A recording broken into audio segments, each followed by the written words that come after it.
Esta noche, en Fuera de Plano, les vamos a ofrecer la última hora de la tensa situación que se vive en Estados Unidos y abordaremos además la evolución de la pandemia en las islas. Ante el temor a una tercera ola, el gobierno de Canarias impone el toque de queda en Gran Canaria y Lanzarote y mantiene el cierre perimetral de Tenerife. Daniel López Acuña es epidemiólogo y exdirectivo de la Organización Mundial de la Salud. ¿Son medidas acertadas, Daniel, o se quedan cortas?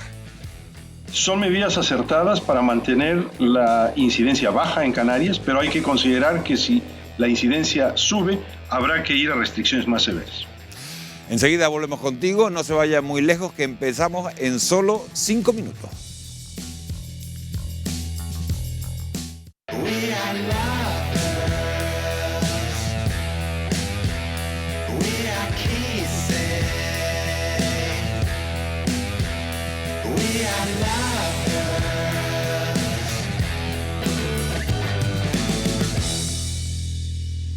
¿Qué tal? Buenas noches. La evolución de la pandemia ha obligado a ampliar las restricciones en las islas de Gran Canaria y Lanzarote. A partir del domingo tendrán toque de queda desde las 11 de la noche hasta las 6 de la mañana y las reuniones sociales quedan limitadas a un máximo de 4 personas. En Tenerife y La Gomera, las prohibiciones vigentes se mantienen durante 15 días más. ¿Evitarán estas medidas la llegada de una tercera ola del virus a Canarias? Lo vamos a analizar enseguida, pero además esta noche vamos a estar muy pendientes de la última hora en Estados Unidos, que ayer vivió un ataque sin precedentes contra su democracia. Conectaremos con el canario Juan Verde, asesor del presidente electo Joe Biden, para conocer su opinión sobre lo que se ha llegado a definir como un intento de golpe de Estado contra la principal potencia mundial. Arrancamos un programa en el que además les vamos a ofrecer un amplio reportaje sobre los retos e incógnitas que nos depara este 2021 que acabamos de estrenar. Y saludamos para ello a algunos de nuestros invitados de esta noche. Nos acompaña José Miguel González, que es economista. Gracias, José Miguel, por venir. Nos acompaña Luis Ortigosa, que es presidente de la Sociedad Canaria de Pediatría. Buenas noches, Luis. Nos acompaña María Rodman, periodista especializada en política internacional. Y nos acompaña también Basilio Valladares, que es catedrático de parasitología. Muchísimas gracias a los cuatro por acompañarnos esta noche. Vamos con algunos datos. Canarias cuenta en estos momentos con 7.157 casos activos de coronavirus.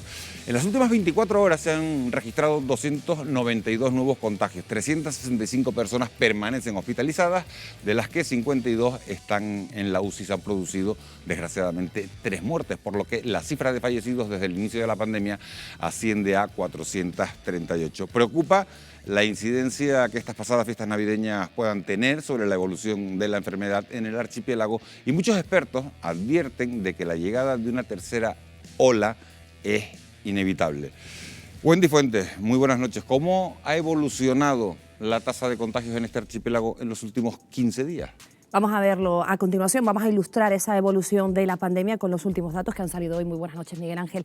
En las últimas 2 semanas, Tenerife y La Gomera, las islas con mayor número de contagios antes de Nochebuena, han conseguido rebajar la incidencia acumulada por cada 100.000 habitantes en 14 días, mientras que en el resto del archipiélago la tendencia ha sido la contraria. El ejemplo más claro de la disminución de casos es Tenerife, donde, tras las estrictas medidas tomadas antes de las fiestas, se ha pasado de los 239 casos por 100.000 habitantes del día 24 de diciembre a los 169 actuales. La otra isla con mayor incidencia, La Gomera, ha reducido a menos de la mitad su tasa de contagios, pasando de los 288 que tenía en Nochebuena a los 84 de ahora. Una tendencia al descenso que también se ha registrado en La Palma, al pasar de 61 a 50 casos por 100.000 habitantes.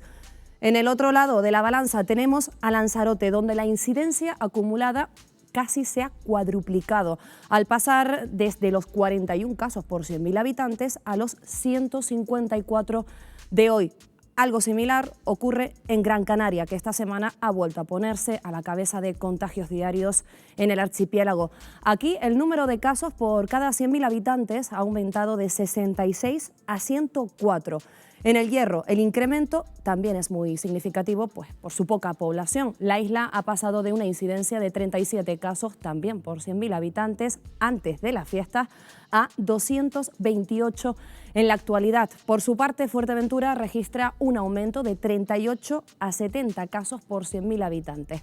Con todos estos datos, si observamos la media del archipiélago, pues la tendencia es ligeramente a la baja. Antes de empezar las celebraciones navideñas, teníamos en el conjunto de las islas 138 casos por 100.000 habitantes y ahora estamos en 132. Sin embargo, en estas cifras todavía no podemos apreciar con claridad el efecto del periodo navideño y habrá que esperar alguna semana más para evaluar su impacto real. Será entonces cuando sepamos si nos enfrentamos o no a una tercera ola del coronavirus en Canarias. Ahí es cuando sabremos exactamente el impacto de estos días festivos, Miguel Ángel. Bueno, pues eso es una pregunta que nos hacemos muchos. Gracias, Wendy, por darnos esas cifras con los datos actuales. Fíjense, el archipiélago mantiene una incidencia muy inferior a la del resto de España. Aún así, el gobierno de Canarias ha endurecido las restricciones en Gran Canaria y Lanzarote, limitando las reuniones a 4 personas y estableciendo un toque de queda desde las 11 de la noche hasta las 6 de la mañana. Además, continúan las limitaciones en La Gomera y en la isla de Tenerife. En esta última isla se mantiene, por tanto, el cierre perimetral durante 15 días más. La pregunta, Basilio Valladares, Luis Ortigosa, los dos sanitarios de esta mesa, es evidente. ¿Son suficientes estas medidas, Basilio Valladares, para evitar una tercera ola? Se supone que sí.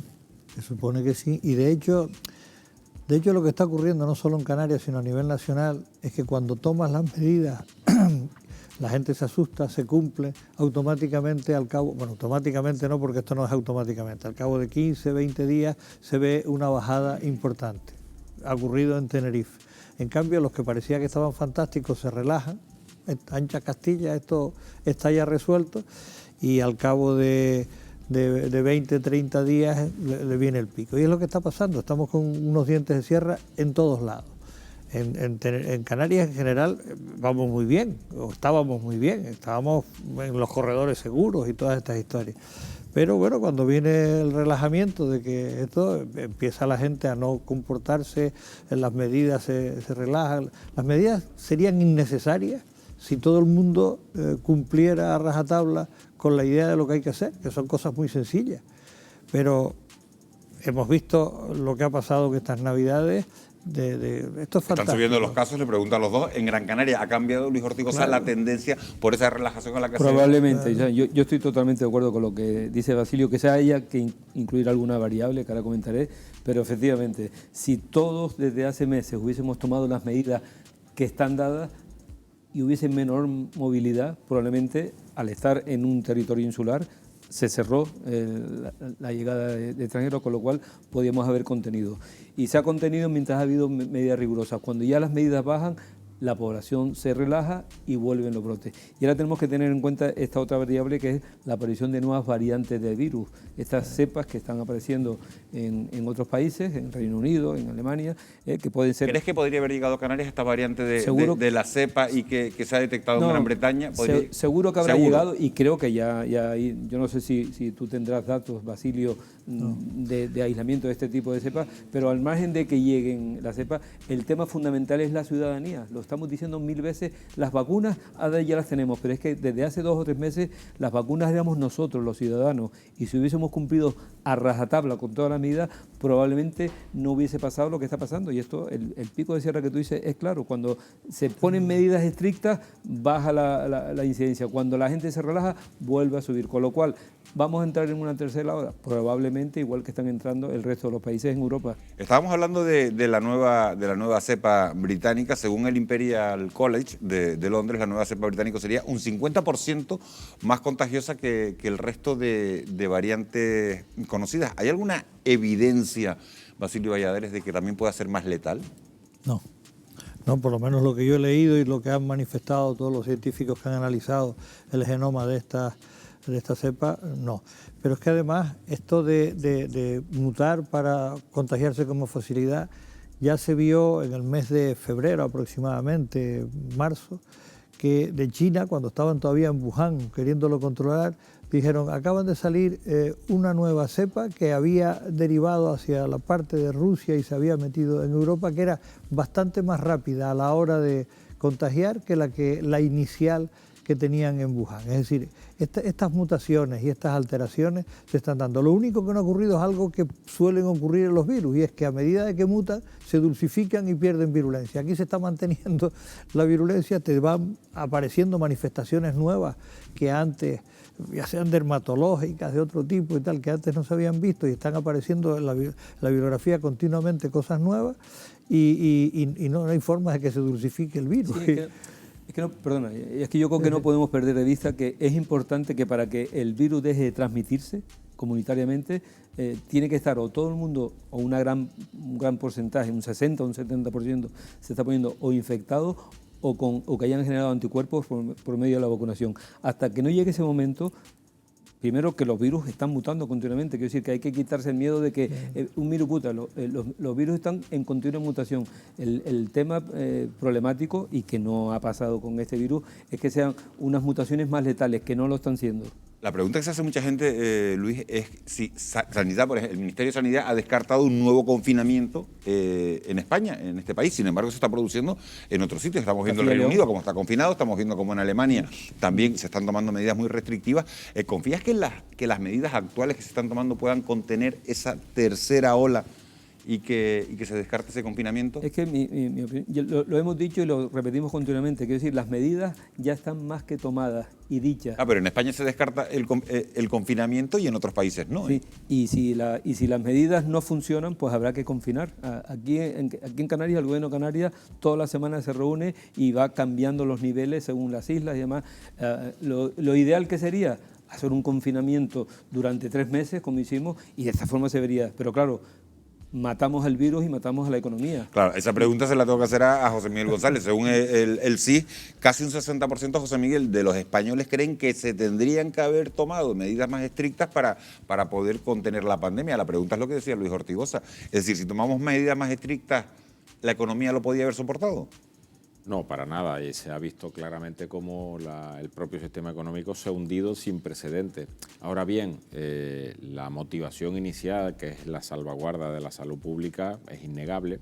Lo que ocurre es que si no se tiene en cuenta la responsabilidad personal de la ciudadanía, es muy complicado que circunstancias como la higiene y la distancia física entre dos personas pues hubieran sido suficientes como para poder seguir habilitando determinados tipos de estructuras productivas sin el cierre absoluto.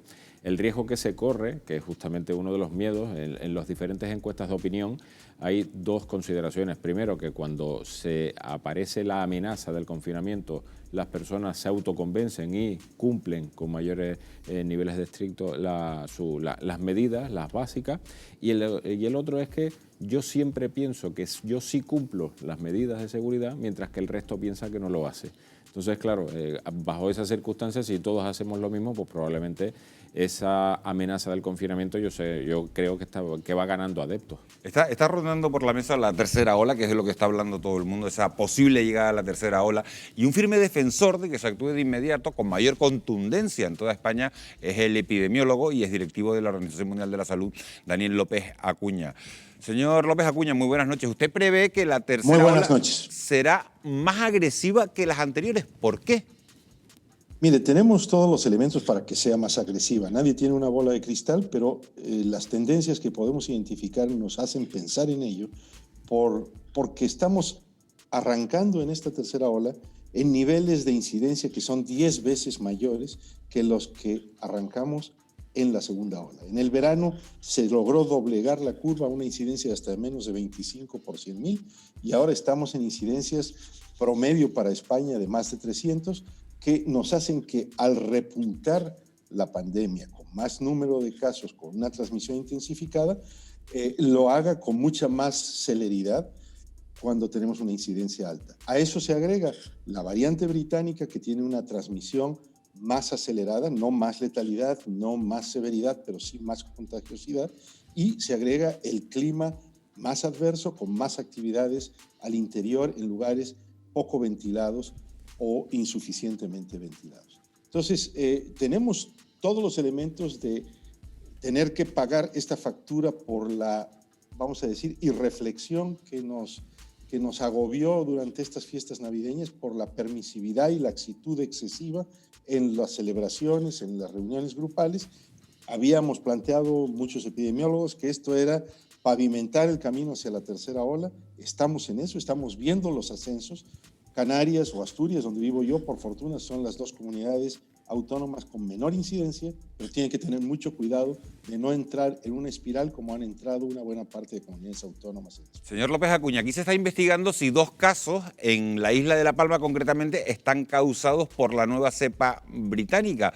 De confirmarse su presencia en Canarias, ¿deberíamos tomar medidas urgentes y más contundentes? Sí, yo pienso, y lo hemos venido repitiendo algunos especialistas desde hace varias semanas, que tenemos que tomar más en serio la variante británica, no porque sea más amenazante o terrorífica, sino simplemente porque puede contagiarse con más velocidad y esto nos agregaría número de casos a los ya elevados casos que tenemos. ¿Qué hay que hacer? Tenemos que hacer mucho más rastreo retrospectivo de quienes han venido del Reino Unido, independientemente de la nacionalidad o residencia, para asegurarnos de que no sean personas portadoras asintomáticas de la cepa o de la variante británica. Tenemos que hacer, por supuesto, mucho más mapeo genético de los casos detectados en personas que vienen del Reino Unido, en los casos en donde no hay trazabilidad. Y lo que tenemos que hacer es una vigilancia epidemiológica intensificada para poner un dique a la extensión de la variante británica. Esto se aplica a Canarias, pero se aplica al resto de España, y en un territorio insular y con un flujo importante de comunicación con el Reino Unido, yo creo que es muy importante que se hagan o se tomen las medidas del caso para realmente vigilar y controlar la expansión de esta cepa o variante británica. Hay otro asunto del que se habla mucho y es del ritmo de vacunación que difiere entre los territorios. Hasta el momento Canarias ha administrado el 26,5% de las dosis entregadas. ¿Cómo cree que deberíamos acelerar la vacunación en las islas? Bueno, Canarias, sin lugar a dudas, tiene que acelerar la vacunación en las islas. Yo creo que ha sido muy desafortunado que en promedio en España solo se aplicaron 80.000 dosis de las primeras 750.000 disponibles en los primeros 10 días. Ha habido comunidades autónomas que lo han hecho muy bien. Asturias ha usado el 100% de las dosis y mañana completará la vacunación de todas las personas que viven en residencias geriátricas. Galicia ha vacunado más del 50%. Usted ha citado la cifra de Canarias. Yo creo que hay que organizar mucho mejor los dispositivos. No es un tema de disponibilidad de vacunas.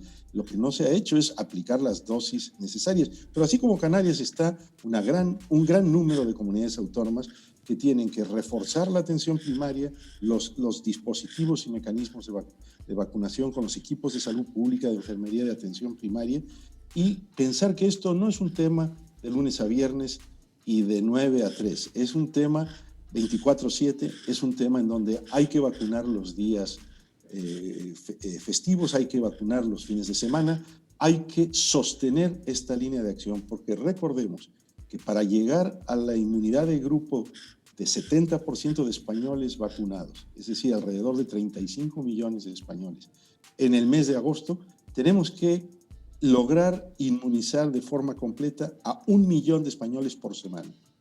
Esto implica poner 2 dosis por semana una vez que superemos la primera semana el primer mes inicial de inmunización. Y entonces esto nos lleva a tener que llevar una velocidad de crucero en España entera, habrá que ajustarlo a cada comunidad autónoma, de 2 millones de dosis por semana. Bastante mayor de la que tenemos ahora. Una última cuestión, señor López Acuña. Le pido si puede ser brevedad. Ante la reticencia de algunos sectores de la población a vacunarse, se ha abierto el debate de si es conveniente o no solicitar una tarjeta de vacunación para realizar ciertas actividades.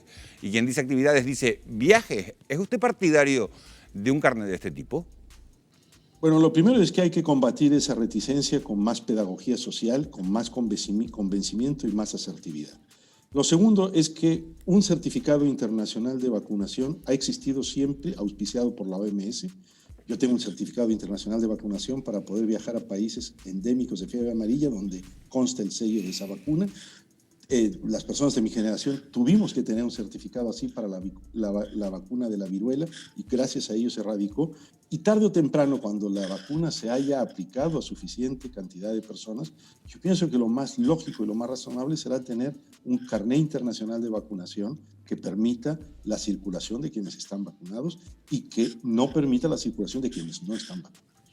Daniel López Acuña, exdirector de Acción Sanitaria en situaciones de crisis de la Organización Mundial de la Salud, muchísimas gracias por atendernos esta noche. Encantado, mucho gusto. Un saludo. Basilio Valladares, la pregunta es evidente. ¿Qué opinas de ese carnet de vacunación? ¿Es necesario? ¿Es imprescindible? ¿Ves factible su implantación? Si es que eso ya existe. Y lo que acaba de decir ahora sobre la cartilla sanitaria es así. Es decir, cuando yo he viajado a África, me han exigido para entrar en Angola, por ejemplo, el estar vacunado de la fiebre amarilla. Y el que iba conmigo, que se le olvidó la cartilla de vacunación, que no es de la sanidad exterior, tuvo problemas.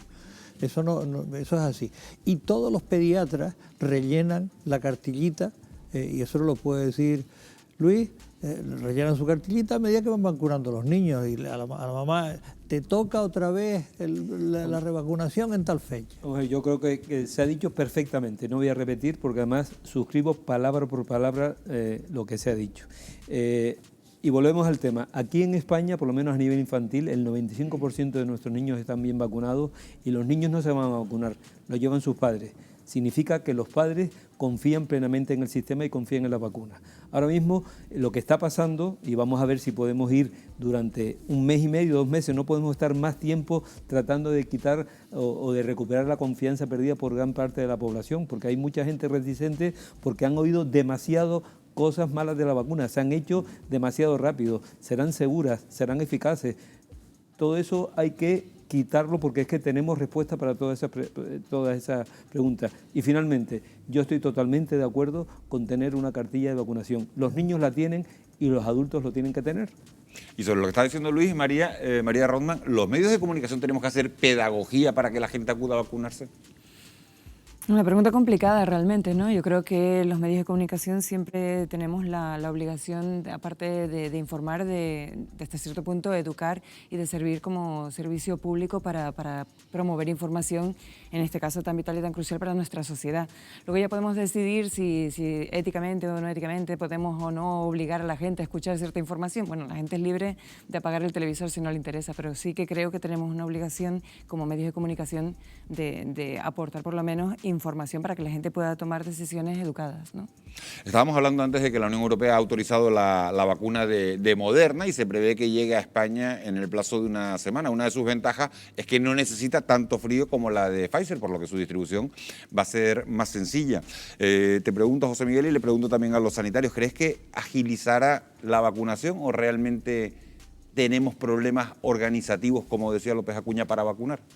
Hay una planificación que sobre el papel parecía que se iba a estar llevando, pero bueno, las reticencias de las propias comunidades autónomas por la desconfianza de no estar perfectamente aprovisionadas para volver a revacunar a mucha de la población, hizo que, al menos esa era la explicación política que se dio, hizo que se retrasaran esos calendarios. Obviamente la planificación, y se ha visto, no te da para llegar a esa situación de rebaño en 6 meses. Por lo tanto, el ampliar el espectro de vacunación y lo que se decía 24/7, que es algo innegable, pues bueno, pues es la única forma de alcanzar esa ratio de rebaño entre el 60 y el 70%. No estamos en medio de África, estamos en un país europeo y aquí llegan las vacunas en perfectas condiciones de -70 o -80. Si ahora vienen vacunas de 20 o de temperatura ambiente, ese no es el problema. Las vacunas pueden llegar de la forma en que sea, en que hay que aplicarlas. El tema es que hay que tener una infraestructura de sanitarios, de personal sanitario. ¿Y lo hay? Yo creo que lo hay, pero quizás haga falta reforzarlo.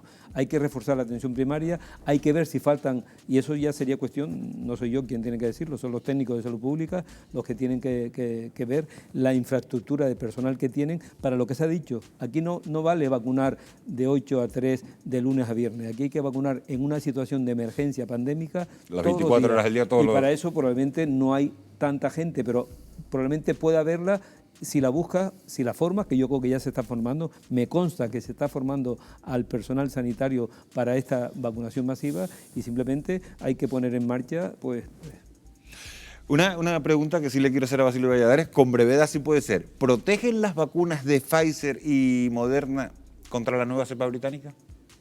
En principio sí. En principio no hay nada que haga pensar lo contrario. Por lo tanto, cuando se tendrá que demostrar el que no es efectiva. En principio, la mutación del virus no afecta a la proteína de forma importante. O sea, estamos hablando de una estructura tridimensional que tiene que enganchar en otra. Para que afecte, tendría que variar completamente esa estructura tridimensional para que el anticuerpo que genera ya no sea capaz de bloquear. Por lo tanto, mientras eso no ocurra, va a proteger. De hecho, yo soy de los que pienso que eso de que a unas personas les da muchísimo y a otras no les da, está en connotación con los coronavirus con los que llevamos muchos años viviendo, que puede que haya una reacción de protección cruzada, como ya ha ocurrido en otras muchas cosas. A mí no me extrañaría que esto ocurriera también. Y yo no creo, por lo menos todo lo que he estado viendo en la bibliografía, no creo que afecte esa mutación a la protección de las vacunas. Bueno, pues mientras el mundo lucha contra el coronavirus, otra pandemia, en este caso la del populismo, sigue causando auténticos estragos. Una muestra de ello es lo ocurrido ayer en Washington, cuando cientos de manifestantes alentados por el presidente saliente Donald Trump asaltaban el Capitolio para interrumpir la sesión en la que se debía certificar la victoria de Joe Biden. Este ha sido el culmen a una serie de acontecimientos que han puesto en jaque al sistema democrático de Estados Unidos.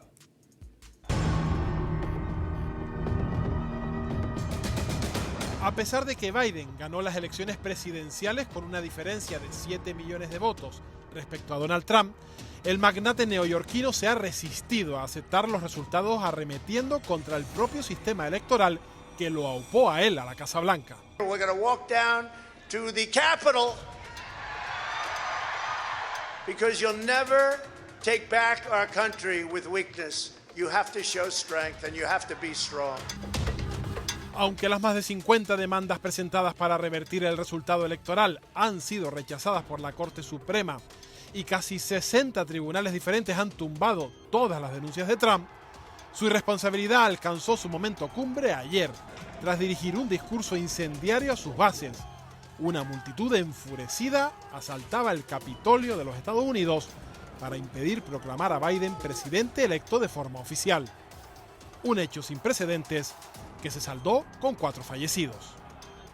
Our democracy is under unprecedented assault, unlike anything we've seen in modern times. An assault on the citadel of liberty, the Capitol. Ante la magnitud de los acontecimientos, a Trump no le ha quedado más remedio que aceptar una transición ordenada, aunque sigue sin reconocer su derrota.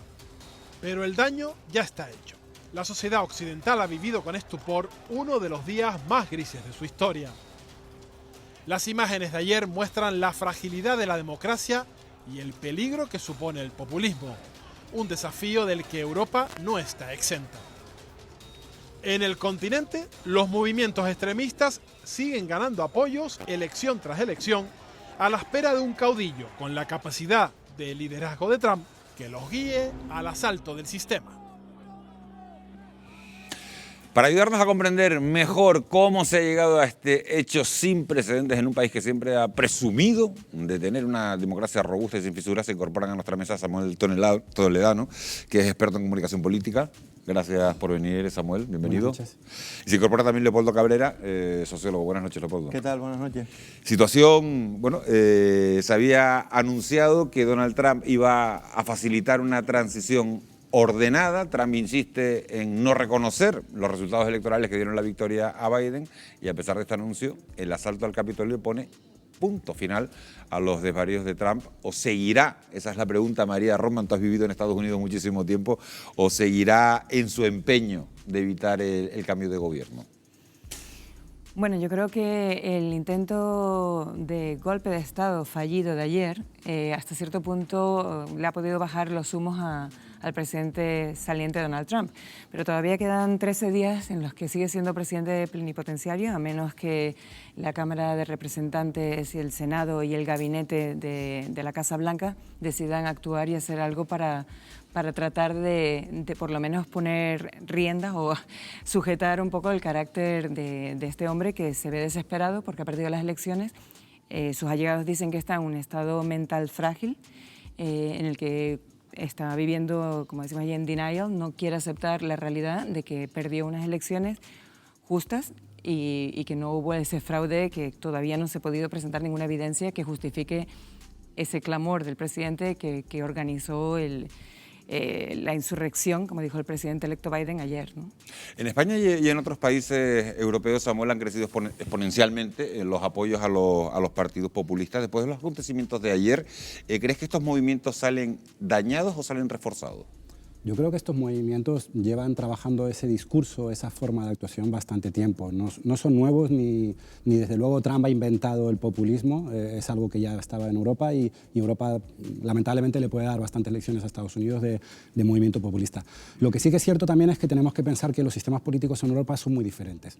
El modelo parlamentario con una democracia representativa que tenemos en Europa, tenemos los cauces de los partidos políticos. En Estados Unidos tenemos al fin y al cabo, aunque hay un partido republicano, realmente es un sistema presidencialista, con lo cual hay un líder que arrastra y que puede literalmente comprar la candidatura del Partido Republicano, que es lo que pasó. En Europa existe un sistema de partidos y es diferente en ese sentido de que no podemos tener un gran líder como ha tenido Estados Unidos. Hablas del tema europeo, se lo quiero preguntar al sociólogo, a Leopoldo. Un acto tan grave como el de anoche, Leopoldo, ¿hará que los políticos europeos moderen sus discursos o va a ayudar, sin embargo, a lo contrario, a impulsar el populismo? Yo creo que se van a moderar las cosas. Lo que vimos ayer y estamos viendo en estos últimos días es dramático, esperpéntico, pero es dramático en todo. Es un asalto al poder en lo que para nosotros o para los europeos podría ser una representación de la democracia en el mundo, en el sentido estricto, y con un líder con tanto peso y con tanto, a nivel, por ejemplo, de Londres, de Boris Johnson, que es, digamos, el colateral de representante, por decirlo así, actuales, yo creo que se han venido a menos, están bajando. Hay una pregunta que nos hacemos mucho poco después del asalto al edificio del Congreso. Samuel Biden comparecía públicamente calificando lo sucedido como una insurrección, no como un acto de protesta. ¿Podría tener esto consecuencias legales para Donald Trump? ¿Podemos llegar a calificar los hechos, como hacía María antes, como un intento de golpe de Estado? Yo creo que aquí sí que es importante matizar dónde está la esfera jurídica, donde evidentemente se puede cometer un delito y cómo se califica como tal, y luego evidentemente el discurso mediático, ¿no? Hablar evidentemente de radicales, manifestantes, golpistas, evidentemente tiene una carga desde un punto de vista terminológico y lo que implica para la opinión pública. Por un lado tendrá que ir los actos delictivos, y está claro que si de alguna forma lo ha impulsado, lo ha alentado. Con el terrorismo islámico muchas veces se hablaba de la autoría intelectual. Se puede considerar a Trump autor intelectual, habría que ponerle muchas comillas a este término, pero sí que lo cierto es que está detrás de un movimiento que ha generado actos delictivos, ha irrumpido, hay un allanamiento del Capitolio, con lo cual hay una parte delictiva, insurrección, intentar subvertir un resultado electoral, y luego hay una parte terminológica que evidentemente también va en línea de cómo vamos a narrar lo que está sucediendo. Quizás sea más complejo llevar a Donald Trump a los tribunales directamente, pero lo que sí van a caer en los tribunales van a ser algunos asaltantes que se han entrado, han insultado, voy a decirlo en un tono menos dramático y más político, pero ahí hay componente legal. Han cometido un delito, eso es evidente. Seguro. Y la terminología, la terminología es importante en ese sentido. Por supuesto, el tema de golpe de Estado siempre aquí lo podemos ver de muchas maneras, pero hoy dijo el presidente electo Biden esta noche que no nos confundamos, no son protestas, protestas, como decías, una insurrección, y estas personas no son manifestantes, Efectivamente. son insurgentes o terroristas domésticos, no otra cosa. No Entonces, hablando de la efectivamente, terminología sí. y cómo eso se les va a juzgar y cómo eso se les va a entender, aparte ya de los daños materiales y el tema de penal por la parte criminal, ya estamos hablando de un tema también político, ¿no? Bueno, lo cierto es que lo que debía ser una noche para celebrar la democracia con la certificación de Joe Biden como nuevo inquilino de la Casa Blanca se empañó con un asalto al Capitolio que causó, como saben, 4 muertes y decenas de heridos. El canario Juan Verde es uno de los asesores del nuevo presidente electo. Señor Verde, muy buenas noches. ¿Qué tal? Buenas noches. ¿Lo sucedido ayer pone punto y final a la aventura populista en Estados Unidos o cree que esto no ha terminado todavía? Mucho me temo que esto no ha terminado todavía. Desde luego pone punto final a la época de Donald Trump en la Casa Blanca. Ya no hay la más mínima posibilidad de que pueda quedarse después del 20 de enero. Pero yo creo que esto ha sido parte de un plan estratégico que había marcado él desde un principio, y es que quiere seguir siendo un actor político importante durante los próximos 4 años. De hecho, cuando haces un análisis objetivo, aquí María, que probablemente esté de acuerdo conmigo, no existe ningún otro político dentro del Partido Republicano a nivel nacional que tenga la influencia y la capacidad de liderazgo que tiene Donald Trump. Por consiguiente, yo creo que dentro de ese segmento de la población que lo apoya de forma incondicional, sigue siendo un héroe. Esto solo hace que se convierta en un mártir, ya que ha creado esa falsa narrativa de que le robaron las elecciones y de que hubo fraude electoral, lo cual sabemos todos que no es cierto, pero da igual, sus seguidores se lo creen y seguirá siendo una persona muy, muy relevante en el panorama político durante los próximos 4 años. Por supuesto, impulsando ese populismo tan peligroso que se vio ayer.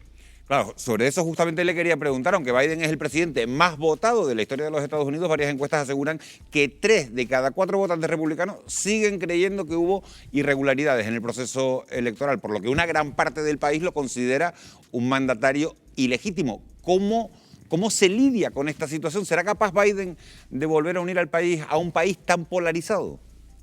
Yo creo que efectivamente el país está más polarizado que nunca. Existe un distanciamiento entre los republicanos y los demócratas, y no solamente en el Senado y en el Congreso, sino incluso se ve en la calle, ¿no? Un segmento de la población que es incapaz de tener un diálogo en las familias, en las casas, con gente de otro partido, ¿no?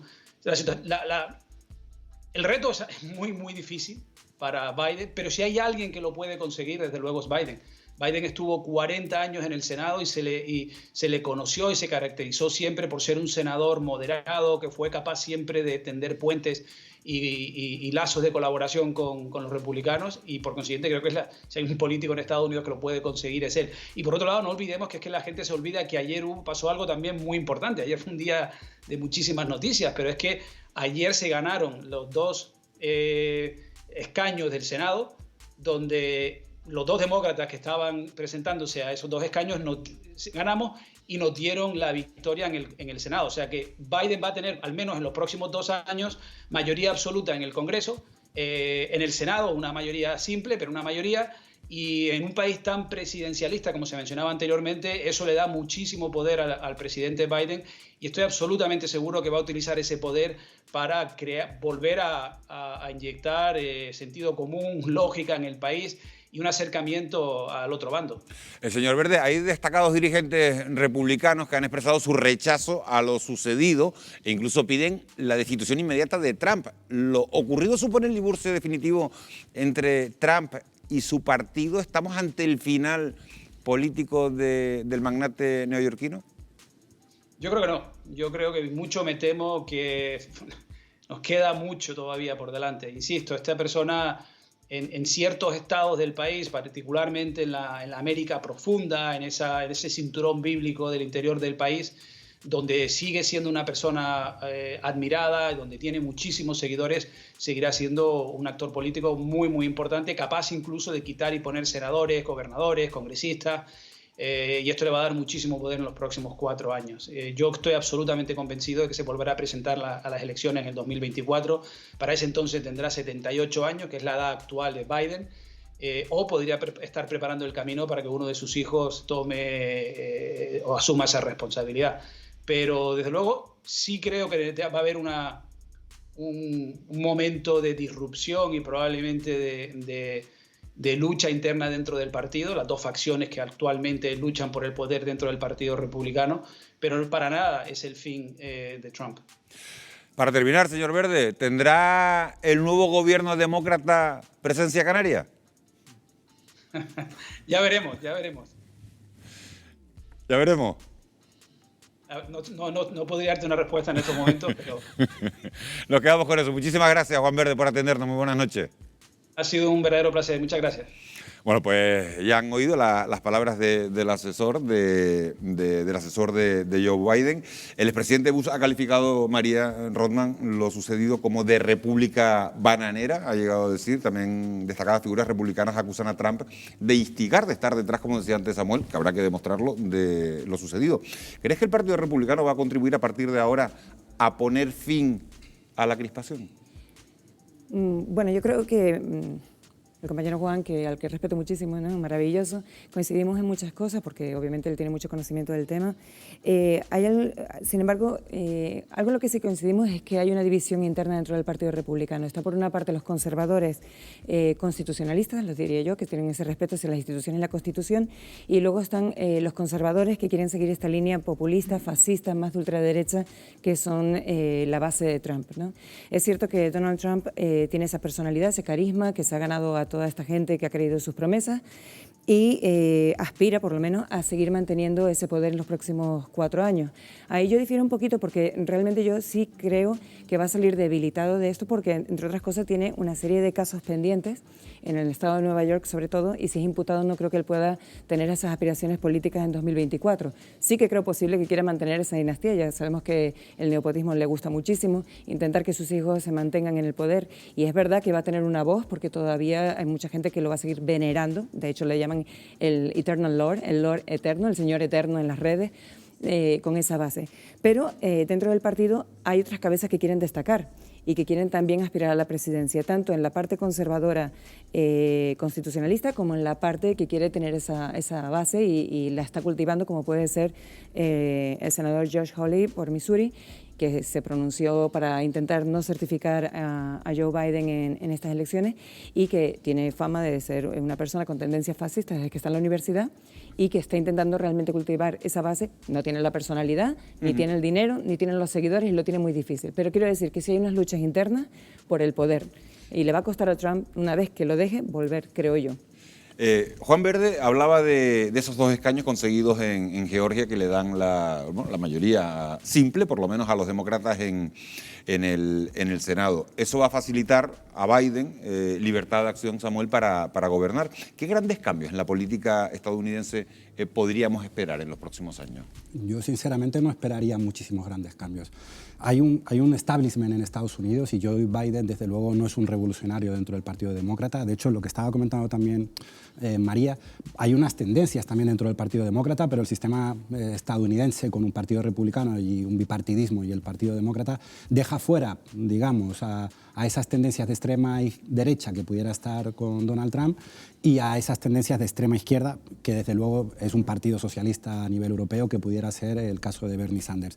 Entonces, lo que va a suceder en este periodo y con Joe Biden es ese discurso de unidad y no deja de ser una política muy tradicional de Estados Unidos, política exterior. No va a haber cambios revolucionarios, desde luego, ni además no creo que haga demasiados guiños al ala izquierdista dentro del Partido Demócrata por el hecho de intentar encauzar y encarrilar parte de votantes del Partido Republicano y acercarse hacia ese ala de Sanders, por decirlo de alguna forma, pues quizá le permitiría o le impediría de alguna forma conseguir arrastrar a algunos votantes descontentos del Partido Republicano. Quizás vuelva a Europa, quizás las imágenes y los cambios a los líderes políticos europeos sea muy volver diferente. Al periodo anterior, porque al obviamente no va a haber un cambio. Su voz no será la misma. Desde luego ha dicho claramente que volverán algunas instituciones que habían abandonado y que van a participar en los compromisos internacionales que tenía Estados Unidos antes, con lo cual el cambio desde el punto de vista exterior va a ser notable.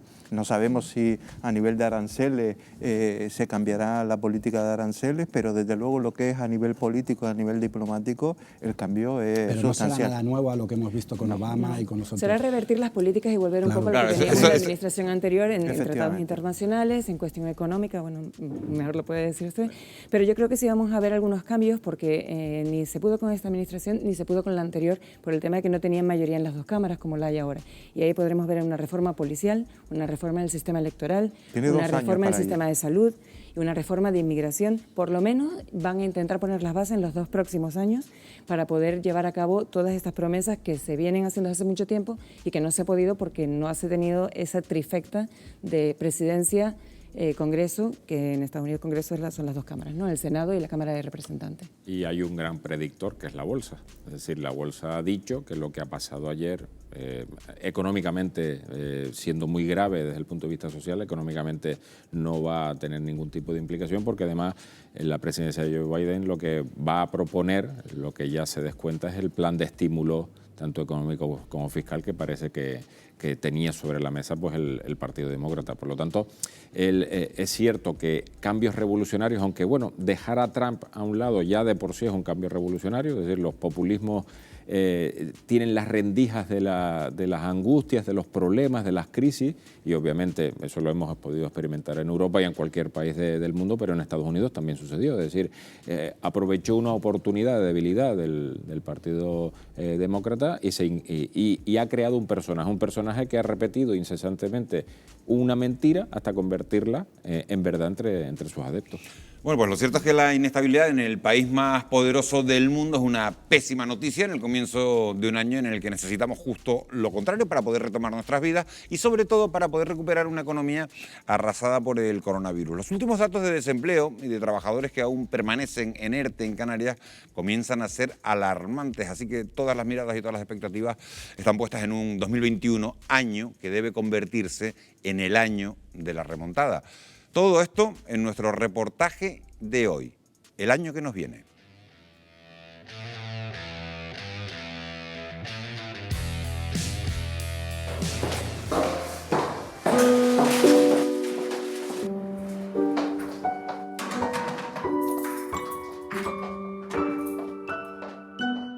Dicen que después de la tormenta llega la calma. Tras un 2020 convulso, se abre la esperanza a un año distinto. Pero todavía seguimos bajo el temporal de la pandemia, con la borrasca del virus aún por disipar y la marea económica enfurecida. Ahora, con la llegada de 2021, todas las miradas y también todas las incertidumbres se giran hacia el nuevo calendario.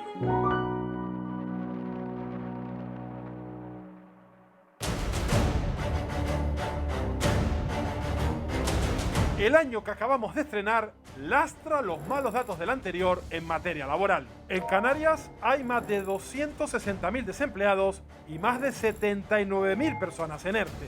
¿Qué nos deparará este año? El primer semestre va a ser un semestre muy complicado, muy complejo. Las cifras de paro van a seguir aumentando. En el tercer y cuarto trimestre confío que las cosas vayan mejorando. Las vacunas están saliendo en todos los países, con lo cual estoy convencida que las cosas irán mejorando. Las personas que saben hacer algo, esas personas van a ser siempre demandadas. El problema son las personas que quizá no tienen esa formación, saben hacer muchas cosas, no se han especializado y con lo cual van a estar menos demandadas, pues evidentemente esos puestos de trabajo van a ser siempre temporales.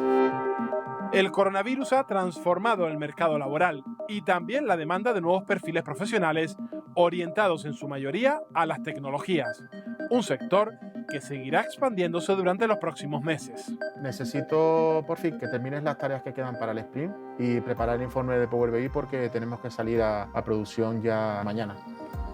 Jorge, estás teletrabajando en una empresa que ofrece servicios tecnológicos a otras empresas. Es prácticamente el trabajo del futuro, pero hoy. Es el trabajo ideal para muchas personas. Ofrecemos servicios a mediana y gran empresa, poder llevar todo lo que tienen en sus servidores actual a la nube. Lo que está claro es que la pandemia, el coronavirus, las limitaciones sociales que ha conllevado han supuesto un impulso importante a este modelo laboral. Es el futuro y el presente. Tenemos que tener en cuenta de que hoy en día muchísimas empresas necesitan el Big Data por la gran cantidad de datos que almacenan y por supuesto para poder utilizar esos datos en beneficio propio y en beneficio del usuario final, que es realmente el target o el cliente al que va sectorizado su trabajo. Durante este año se consolidará el teletrabajo y Canarias no quiere dejar pasar esa oportunidad. Las islas son el entorno ideal para que miles de trabajadores puedan desarrollar su actividad en remoto. Hola, Gonzalo Hall. Hola, ¿Qué ¿todo tal? bien? Gonzalo, ¿de dónde eres? De Lisboa, Portugal. ¿Cuál es tu profesión? Trabajo mucho en consultoría, ayudo empresas a implementar trabajos remotos, trabajar remotamente para que personas como yo puedan trabajar de cualquier parte del mundo. ¿Y te gusta teletrabajar desde Canarias? Sí, me gusta muchísimo porque pegas bicicleta, te vas a la playa, pegas bicicleta, te vas a jugar vóley playa, tienes restaurantes, tienes todo. Puedo trabajar de t-shirt, de pantalones cortos, estoy bien. Aquí estás más seguro, quizás con todo esto del COVID. Sí. Es por eso mismo que he empezado a me quedar aquí, que estaba yendo para América del Sur, para Brasil, pero después me quiero quedar en Europa. Estamos hablando que ahora mismo se trata de una comunidad de 900 personas de 63 nacionalidades. El crecimiento es exponencial. Es un segmento incipiente en el que hemos apostado desde este año ya porque hemos empezado a trabajar dotándole de una partida mínima de 500.000 euros. Estamos trabajando en toda la evolución de qué es lo que debemos de mejorar en el destino para que poder atraer el mayor número posible de estos nómadas digitales, para poder aspirar a ser la base de los nómadas digitales en Europa. Montar un negocio por cuenta propia es otra opción entre aquellos que han perdido su empleo o carecen de una alternativa laboral mejor. Es el fenómeno conocido como emprendimiento por necesidad, una consecuencia más de la crisis económica. Bueno, me voy a seguir colocando Laura, ¿vale? Vale. Hola Ana, ¿qué tal? Eres la propietaria de este centro infantil, de hecho acabas de abrir hace muy poquito y ¿no te importó arriesgarte a pesar de la situación que estamos viviendo actualmente? Llevábamos ya casi 2 años de obra y dijimos, esto no nos puede frenar. Tenemos que seguir para adelante porque hemos recorrido muchísimo, hemos sufrido mucho para sacar esto adelante y ya nos queda el último empujón y no podemos dejarlo marchar por esta situación. Vamos al aula de los niños grandes para que veas cómo lo estamos dejando todo y así te podemos contar un poquito más. Ana, estamos empezando el año, estamos en 2021. ¿Cómo esperas que avance tu negocio? Pues la verdad es que esperamos que esto avance prósperamente porque te digo que tenemos muchísimos niños interesados, bueno, familias interesadas en inscribir a los niños en nuestro centro. En breve ya yo creo que llenamos el cupo y la verdad es que tenemos mucha fe en que nos va a ir súper bien. También este año, una amenaza zombie se cierne sobre nuestra economía. Son las empresas moribundas con bajos niveles de rentabilidad. Los economistas las llaman zombies y este año serán una de las principales preocupaciones para organismos como el FMI o el Banco de España. Una empresa zombie es aquella que durante al menos 3 años consecutivos tiene unos resultados que no cubren sus pagos por la deuda. En España ahora mismo, con la pandemia, podríamos estar en 1 de cada 5 empresas, mientras que en Canarias aumentaría a 1 de cada 4. Las que le hacen sobrevivir, digamos, en ese estado vegetativo, son las entidades bancarias. Tienen incentivos a que esa empresa se perpetúe, porque si no, el banco asumiría gran parte de los costes de la quiebra de esa empresa. Paco, los números no te llegan, no te cuadran. ¿Cómo has llegado hasta esta situación tan complicada? El antes ya era una empresa que venía cojeando. Y cuando te llega esta situación de la pandemia, una incertidumbre, vamos, que no sé por dónde voy a poder salir. Yo cuento con una flota de 25 vehículos y somos 3 personas. Una trayectoria de unos casi 22 años, pues empezar a vender inmovilizados. La deuda estaría en unos 140.000 euros. Al final, ¿cuántos créditos has acumulado en ese tiempo? 5 créditos, que si sumamos a esos 5 créditos, los 5 créditos nuevos que me hicieron firmar para cubrir eso, ya son 10. Lo que me dieron fue un parche. Te damos crédito, pero ojo, ese crédito no lo toques, ese crédito se va a utilizar para cubrir estos créditos. Me estás endeudando más. En 2020, muchos españoles solicitaron aplazar pagos, bonos sociales o ayudas específicas para autónomos o para el alquiler, entre otras. Pero, ¿qué ocurrirá con ese escudo social en 2021? De no extenderse al próximo año, se producirían dificultades enormes y las desigualdades sociales se incrementarían para el conjunto de la población también y para el conjunto de la economía también. Francisco, tú eres trabajador de una empresa de transporte discrecional que a finales de marzo del año pasado te quedas en situación de ERTE. ¿Qué ha supuesto para ti el poder beneficiarte de esta ayuda pública? Acogerme al ERTE ha sido ha sido un salvavidas, digamos, porque si no, la situación sería insostenible, porque soy el único que trabaja en la casa y el que económicamente llevamos la casa. ¿Qué podría suponer para ti el que esta situación se siga dilatando en el tiempo y tengas que seguir recibiendo esta ayuda? Dilatarse se va a dilatar en el tiempo. Ya estamos en el 2021 y esto yo pienso que hasta que el tema de la vacuna no salga y se pueda todo el mundo vacunar y estar bien, no se reactiva el turismo al 100%, digamos. Y vamos a ver la situación que se queda Canarias en todo esto. La economía se me ha ido al traste porque unos ahorrillos que he tenido es que he estado aguantando estos meses, porque me preocupa de que los ERTE se dilaten en el tiempo. Aunque el apoyo gubernamental tiene una consecuencia directa. Nuestro país sufre el mayor aumento de deuda pública de su historia. Debemos 1,3 billones de euros, un 20% más de lo que producimos en un año. Y España se enfrenta a una enorme hipoteca. Munes Melwani, venimos asistiendo en los últimos años a un incremento de la deuda en España. Llegados a este punto, ¿sería posible afrontar el tamaño de esta deuda a corto plazo?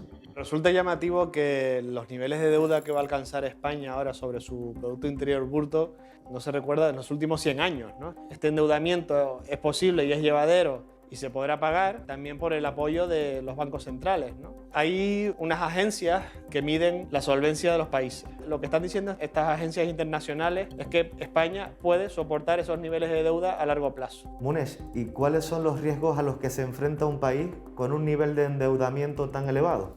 El nivel de endeudamiento es muy similar a la media del que tienen los países desarrollados y el tema de hacerlo llevadero o no depende de dos factores fundamentalmente, de que los ingresos previstos se cumplan, de que los fondos europeos lleguen y de esa planificación de vencimientos que hablaba antes. Mientras el Estado se endeudaba en 2020 a niveles estratosféricos, los españoles ahorrábamos el triple que el año anterior, una tendencia que podría cambiar durante los próximos años.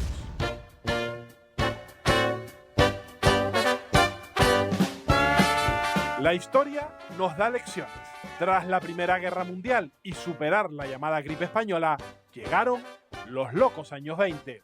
Una década donde se disparó el consumo y en la que gastar dinero llegó a convertirse en un placer.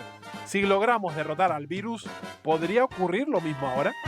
Tras la Primera Guerra Mundial, en Estados Unidos comienza pues, lo que es un boom económico, empieza lo que es la producción en masa de muchos productos, con lo cual eso daba acceso a que muchas familias, muchos consumidores americanos pudiesen acceder a ese tipo de artículos. Pero lo que ayudó a que se incrementase el consumo de todos esos productos no fue solamente la producción en masa y los costes más bajos, sino que fueron también los créditos al consumo. Pero a la locura por consumir, que se mantuvo durante una década de alegrías, le sucedió el crack económico de 1929. En el crack del 29 intervino un factor psicológico muy importante, que hizo que la gente empezase ya a desconfiar del sistema. Eso se agravó porque, como comentaba, había gente que había tomado prestado dinero, se había endeudado para poder invertir en bolsa. Entonces, al caer los valores, no pudieron hacer frente a los pagos y pues se iban quedando en bancarrota, les iban liquidando sus propiedades, etcétera, etcétera.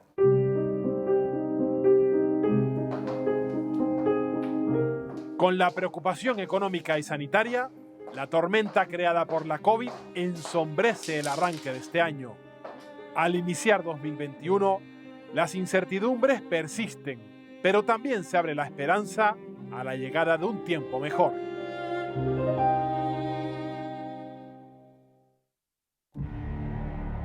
La primavera de 2020 dejó para la historia estampas insólitas de lugares icónicos. Pero al vacío le sucedieron las protestas. Ténganos el respeto que nosotros le tenemos a ustedes, señor Casado. ¿Pero usted quién se cree que es? ¿Usted se cree que es aquí Napoleón? Qué poca vergüenza. Y nosotros no le hemos insultado para nada, le hemos descrito su mentira. Nosotros ayudando y ustedes solamente insultando. Y usted, señor Iglesias, usted es un auténtico matón porque practica el matonismo político. Cierre al salir, señoría. El virus obligó a los dirigentes políticos a tomar decisiones rápidas e improvisadas en un clima de tensión creciente que llega hasta nuestros días. La pandemia genera que los partidos políticos se tienen que reinventar, porque se está generando un mayor foco sobre los gobiernos y una menor atención sobre la oposición. Nosotros, obviamente, hemos identificado que como ciudadanos hay más crispación, hay debates que no son especialmente amistosos y eso obviamente nos repercute negativamente porque vemos que los dirigentes políticos que nos representan y deben ser ejemplares en todo momento, quizás no lo están siendo en este momento tan sensible para la población. Aquí yo creo que tenemos una política de enemigos y parece que eso se va agudizando. Yo no creo que solamente es el tema de la pandemia, sino también la crisis económica. Yo creo que todo eso ha repercutido en que haya una crispación política, social y económica. A las principales fuerzas políticas les conviene la polarización y ese discurso, si queremos, un tanto facilón izquierda-derecha. Uno de los grandes cambios de 2021 se vivirá en la Casa Blanca. Este 20 de enero, Joe Biden ocupará el despacho Oval. ¿Cuál será su nueva política? Y digamos que su política está diseñada en una serie de apuestas. Primero, desafíos globales. El más urgente e inmediato es la lucha contra la pandemia. Y luego también retomar lo que sería la alianza transatlántica, es decir, las relaciones con Europa. Otro escollo a salvar con Biden será el de los aranceles. Su llegada a la presidencia da esperanzas al sector vitivinícola canario, que exporta parte de su producción a Estados Unidos. Hola Pedro, estás revisando unos pedidos para Estados Unidos porque ustedes además son de las pocas bodegas que exportan a ese país, ¿verdad? Nosotros llevamos exportando desde el 2010, continuado. Estamos teniendo presencia en 23 estados. Nosotros exportamos entre 25 y 30.000 botellas al año. ¿Cómo les ha afectado en este último año el incremento de aranceles que ha impuesto la administración Trump? Impuso un 25% unos aranceles y consideramos que son muy abusivos. De hecho, nos ha perjudicado bastante las ventas ahí. Con la nueva administración Biden, ¿qué expectativas tienen ustedes al respecto? Pues muy buenas, porque ya Biden ya dijo que tenía la mano tendida a Europa, que estaba dispuesta a negociar. Imaginamos que los aranceles de un día para otro no se van a quitar. Imagino que habrá unas negociaciones y eso pues llevará un tiempo. La pandemia también ha servido para averiguar si la Unión Europea hacía honor a su nombre. Y aunque las diferencias han sido más significativas que los acuerdos, finalmente sí hubo consenso en un fondo común de recuperación de 750.000 millones de euros. Juan Fernando López Aguilar, Gabriel Mato, 2021 va a ser un año lleno de desafíos a todos los niveles y la Unión Europea no va a ser ajena a todo ello. ¿Cuáles son los principales retos que va a tener que afrontar la Unión en este próximo año? Europa está haciendo un enorme esfuerzo por traspasar, lo ha hecho, todas las líneas económicas que hasta ahora parecían absolutamente inamovibles. Se ha conseguido sacar adelante un paquete ambicioso, una financiación ambiciosa, un proyecto estratégico ambicioso. Estamos hablando del nuevo marco presupuestario en el que para Canarias va a venir mucho dinero. Con un pacto verde e inteligente que va a significar una enorme oportunidad también para que España y Canarias modifique algunos de los aspectos de su sistema productivo. Cuestiones como el Brexit o el aumento de movimientos de eurofobia pueden afectar a la identidad y al futuro de la Unión Europea. Cada vez que la Unión Europea ha sorteado un desafío mayúsculo, desmiente una y un millón de veces que la Unión Europea tenga los días contados. Yo estoy convencido que la Unión Europea, que ha salido de muchísimos problemas y que nos ha dado un periodo de paz, de estabilidad y de prosperidad en toda Europa, y de luego ha sido absolutamente positivo para Canarias, no va a sufrir ningún riesgo, pero hay que estar muy atentos. Juan Fernando López Aguilar, Gabriel Mato, muchísimas gracias por haber estado con nosotros hoy. Hasta luego. Adiós, un abrazo, nos vemos enseguida. La Unión Europea ha hecho las cosas igual de regular que cada uno de los gobiernos individuales. Lo que estamos viendo es la necesidad cada vez mayor de colaborar. Y eso significa varias cosas. Significa, por un lado, hacer nuestro trabajo, porque de nada sirve que en los niveles de mayor agregación se establezcan recomendaciones, por ejemplo, para notificar las enfermedades, si luego cada uno de nosotros no notifica bien.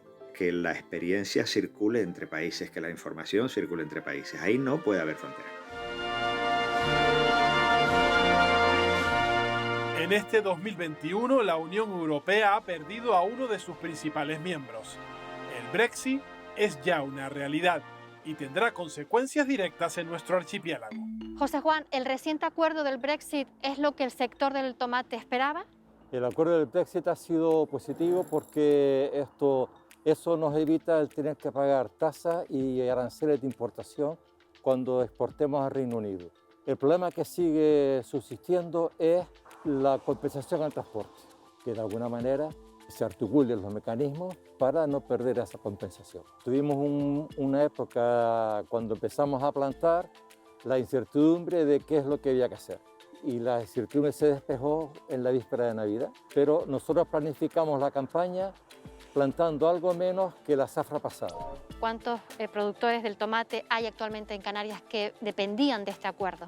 De tomates exclusivamente hay 4 empresas, unos 3.000 o 4.000 trabajadores. En muy corto plazo lo que estamos viendo es que a nivel de aduanas no hay una gran problemática, la aduana está funcionando, en principio el acuerdo es no hay arancel, con lo cual a nivel de impuestos no va a haber un encarecimiento. Otra cosa es que puedan haber algunos problemas que ya se están empezando a detectar en cuanto a que les cuesta recoger mercancía o entregar mercancía en el Reino Unido. El Brexit es un ejemplo de la llamada desglobalización, un fenómeno que podría seguir creciendo en 2021. Es una situación en la que se erosiona ese movimiento de personas, de bienes y de inversiones entre países. Los efectos que puede tener es que haya un incremento en el coste de los productos que importemos, o empresarios que exporten tengan más trabas a la hora de exportar porque los países a los que exportan les pongan pues, aranceles o unos impuestos más altos. La principal desventaja es que los productos que vengan aquí al final tengan un coste superior, e incluso en el peor de los escenarios puede ocurrir que incluso no lleguen aquí, que haya un desabastecimiento de esos productos. Aunque hay un problema global que sigue siendo una prioridad, el cambio climático. Joe Biden ya ha anunciado que su primera acción como presidente de Estados Unidos será volver al Acuerdo de París, un pacto internacional que, aunque se cumpla en su totalidad, no evitará que la temperatura media aumente hasta 3,2 grados, un hecho que provocará eventos climáticos que podríamos empezar a sentir en este 2021. De cara al año 2021 esperamos que siga esa tendencia de temperaturas al alza, que cada año va batiendo la anterior. El número de borrascas que llega a Canarias se ha reducido en los últimos años, con lo cual el régimen de lluvias no sabemos ya si concentrarlo en invierno, en otoño, una mayor posibilidad de que lleguen a las islas fenómenos de tipo tropical, subtropical. Huracanes, tormentas tropicales, lo estamos viendo, incluso cada año ya hay un par de ellos aproximadamente, ¿no? Y por contra disminuirá el número de noches frías, episodios de nevadas, mayor número de entradas de calima, de tiempo del este. No es posible separar medio ambiente, sociedad y economía. De hecho, la pandemia nos ha demostrado que poner todos los huevos en la cesta del turismo nos hace muy vulnerables. Apostar por la diversificación económica, pero sobre todo centrarnos en una política de los cuidados de las personas y del medio ambiente del que dependemos. El tema de la biodiversidad es fundamental. El 50% aproximadamente del territorio de Canarias está protegido por alguna ley, pero la realidad es que en estos espacios se están viviendo muchísimas amenazas. La actual pandemia y la creciente preocupación por el cambio climático ofrecen una oportunidad al sector turístico para repensar y reconstruir su futuro, apostando por la sostenibilidad. Sin duda Canarias debe optar por ser un referente en sostenibilidad en el turismo. Por tanto, aquí hay mucho trabajo que hacer, no es suficiente con publicar textos legislativos, la sostenibilidad ahora es tangible y debe ser visible, ya no puede ser un eslogan abstracto. Javier, ¿qué prácticas sostenibles se llevan a cabo en este hotel, Cordial Roca Negra? Por un lado, tener paneles solares, una solar térmica, el máximo posible, maximizar las cubiertas que tenía el hotel para poner solar térmica. Después se instalaron 2 máquinas polivalentes. Cuando generan el aire acondicionado para las habitaciones, pues gratuitamente generan agua caliente. A su vez, a nivel eléctrico, lo que se instaló es las cubiertas de arriba del hotel, se maximizó la producción fotovoltaica. Se potencia el reciclaje de plásticos, menos cartones, reciclaje de vidrio, todas las prácticas sostenibles que llevamos haciendo diariamente. ¿Podría situarse Canarias de cara al año 2021 a la vanguardia de ese turismo sostenible, Javier? Canarias puede ser pionera mundial en ser hoteles sostenibles, que al final al europeo le interesa que sea donde vaya a disfrutar de sus vacaciones sea sostenible. El coronavirus es una oportunidad para cambiar y mejorar. Continuará impactando en pequeñas decisiones a nuestro alcance y también en otras de gran calado en la política nacional e internacional. Todo en un nuevo año cargado de retos y desafíos que marcarán el camino de la recuperación. La economía, como decimos, uno de los asuntos que más va a seguir preocupando a los canarios durante este 2021. Enseguida vamos a hablar de todo eso, pero antes tenemos que ofrecerles una información de última hora para contarles que un barco de Fred Olsen ha encallado en el puerto de Agaete. El mal tiempo ha provocado que tocara la baja y que se escorara hacia el lado izquierdo. Hay 59 pasajeros a bordo. Al parecer, no hay ninguna persona herida. Hay 59 pasajeros a bordo y 19 tripulantes. Se está intentando hacer las maniobras para poder rescatar el buque, que, como decimos, permanece encallado. Los servicios informativos de Televisión Canaria están trabajando, se están desplazando hacia el lugar de los hechos y en cuanto acabe fuera de plano les ofrecerán toda la información sobre este accidente que se ha provocado esta misma noche como consecuencia de la mala mar que está teniendo lugar en este archipiélago, como consecuencia de esa borrasca Filomena que azota toda la península, que congela la península y que ha provocado una mala situación del mar en el archipiélago. 59 pasajeros, 19 tripulantes a bordo y en principio no hay que lamentar ningún tipo de herido. Informaciones que le confirmarán los servicios informativos de Televisión Canaria una vez acabe fuera de plano en un especial informativo que se les ofrecerá.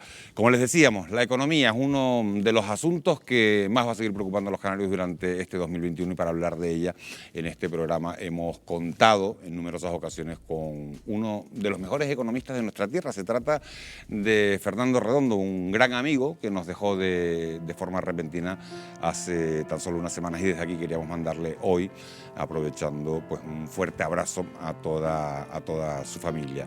También se incorpora de nuevo a esta mesa de debate que teníamos Luis Ortigosa, había estado con nosotros al principio para poder analizar lo que va a dar de sí este año que se nos aproxima, este 2021. Y empezaría preguntándole a José Miguel González. A lo largo del reportaje hemos constatado, José Miguel, la situación económica que empeora con notable rapidez. Según los últimos datos, en las islas hay casi 270.000 parados registrados y más de 79.000 personas están en un ERTE, casi 80.000 personas en un ERTE. Con estas cifras, casi 4 de cada 10 trabajadores están ahora mismo en su casa sin poder ir a trabajar. ¿Hemos tocado fondo o cuál es el camino que aún nos queda por recorrer?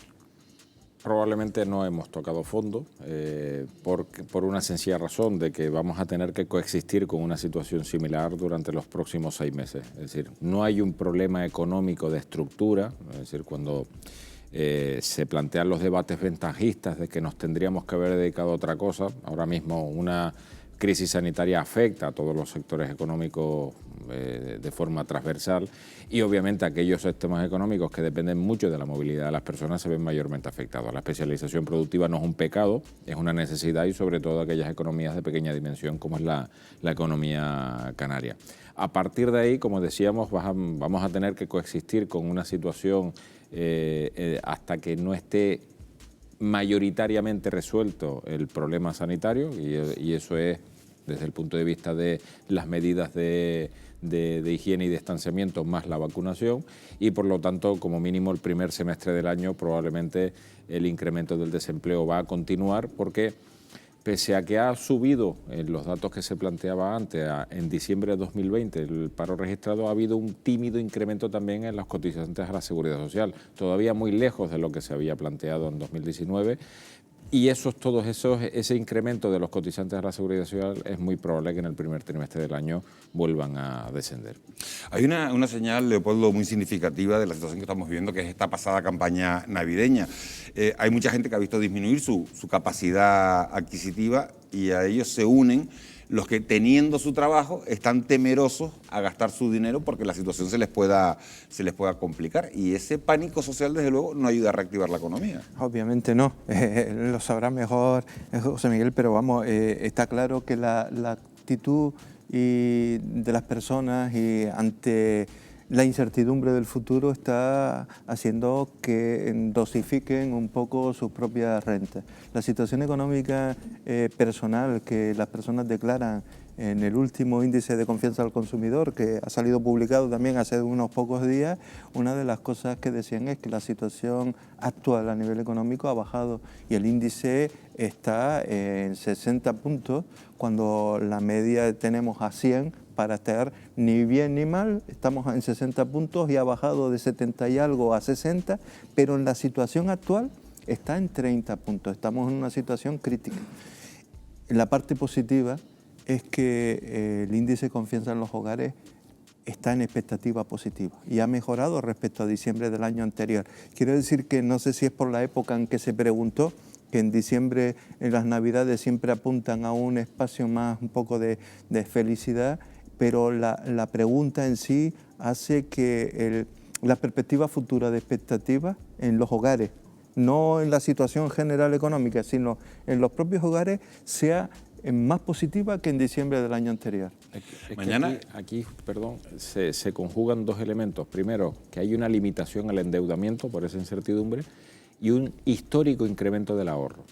Y eso te genera dos bases que en el hipotético caso que ya nos den el pistoletazo de salida hacia la normalidad pasada, pues obviamente todo ese trasvase de rentas que ahora mismo está atesorando a las familias de forma precaucional, pues se devuelve a la economía a una velocidad muy alta. Si la parte de ciencia, si la parte de Luis, por ejemplo, Luis nos da una perspectiva positiva, una expectativa positiva de que hay una evolución favorable en unos pocos meses, eso da alas a que todo el movimiento camine en positivo hacia, digamos, hacia la mejora.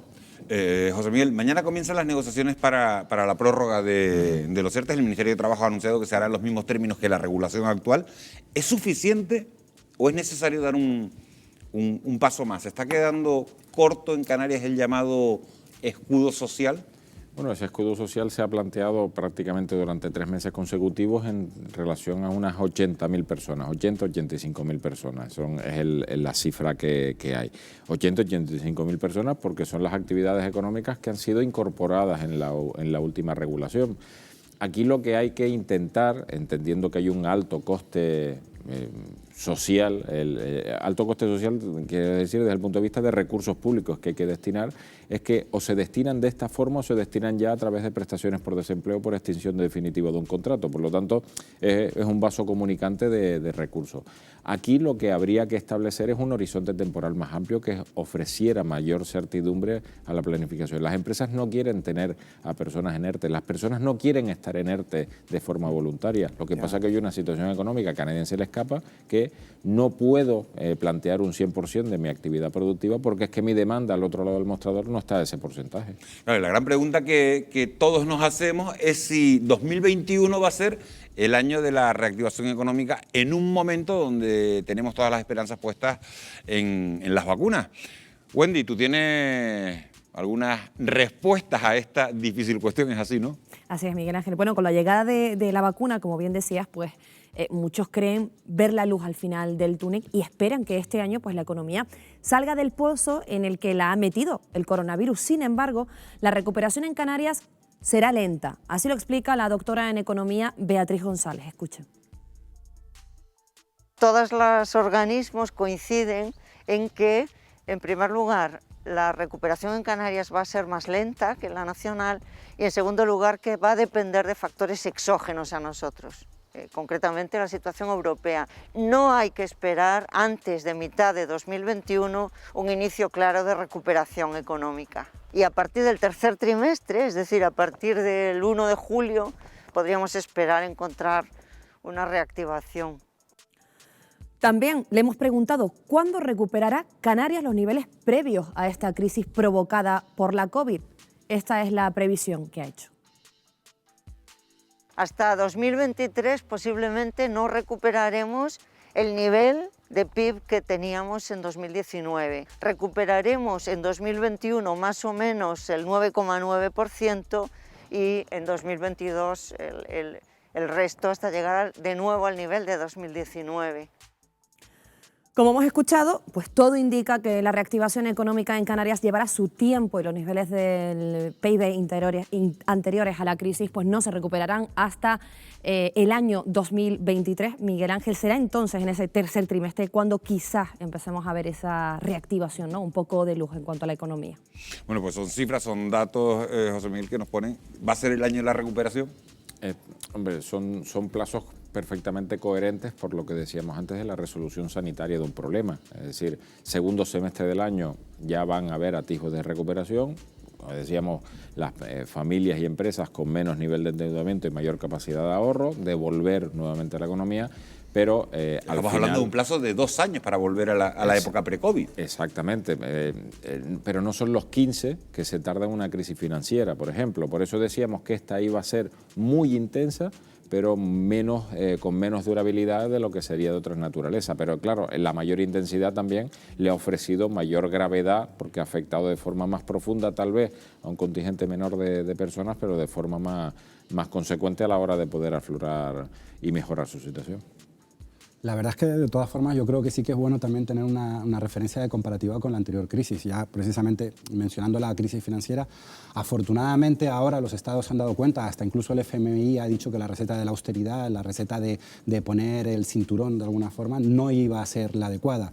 Nos hubiera ahorrado bastantes problemas en el ámbito sanitario, con la falta de recursos, en el ámbito educativo, que en el año 2008 se hubiera optado por unas medidas que no fuera la austeridad rígida, que incluso pues, en España se plasmó en la Constitución, y probablemente hubiéramos llegado con una sanidad muchísimo más fuerte, con un sistema educativo más fuerte, con una industria y una ciencia mucho más fuerte, que estos 10 años precisamente esas recetas tan austeras de alguna forma hicieron muchísimo daño.